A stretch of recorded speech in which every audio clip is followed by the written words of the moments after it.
Hi guys, welcome back. Kadang ka formula ka bang ko pan share ke mata kan dia. Da banta kino kino ki berubah le ya kini ka belong content creator mah. Ki belong bas kini ki berubah sna video. Dan ko apa ni pilih formula kan dia kena apis ngutu. Da pila sna video.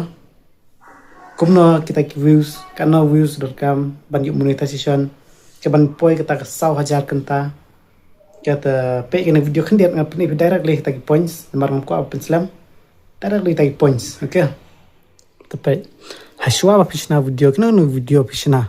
ke kena kong hi don kam hapo YouTube kade kena 1,000 subscriber ban watch hours okay 1,000 kenta dependon kita kenong page ya ki video jang pi okay te perkhari kana la da pisna video tang si minute okay tang si minute ka way video pisna kana ngut pidon kam ban yo ya kata 1,000 kanta pite bedu kana ta ngut ni pi mah kan de kat na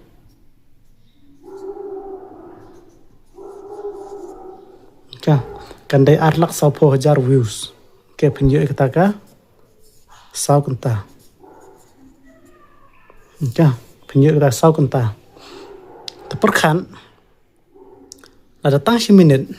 pidon kam hadu arlak 1,000 ngut kibru ban page video jang pi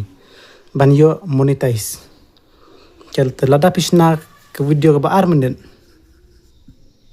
kan ngut tharai pinjo kata 1,000 kenta Shidiwat no yun pinjo ka na silak 4,000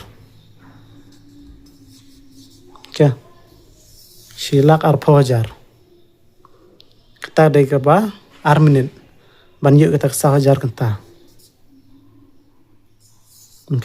pinjo kata 1,000 kenta kita bepet terperkat menta kabalay minute kanang pidiwat na kana tang praja terperkat lada pisna video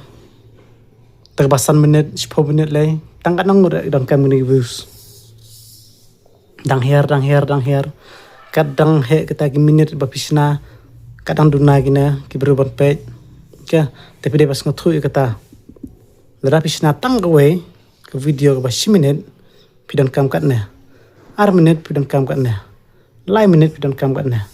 tekat dang jerong kata ka proses kata video jong pi kata dang duna kini nong page pinjo kata ka 1,000 watch hours tapi dia bantip kata kat dang jerong kita ki video jong pi kata na duna kita ki beruspan dan kampan page ban yo kita monetization jong pi mah 1,000 kenta tang kata hi kublai sipon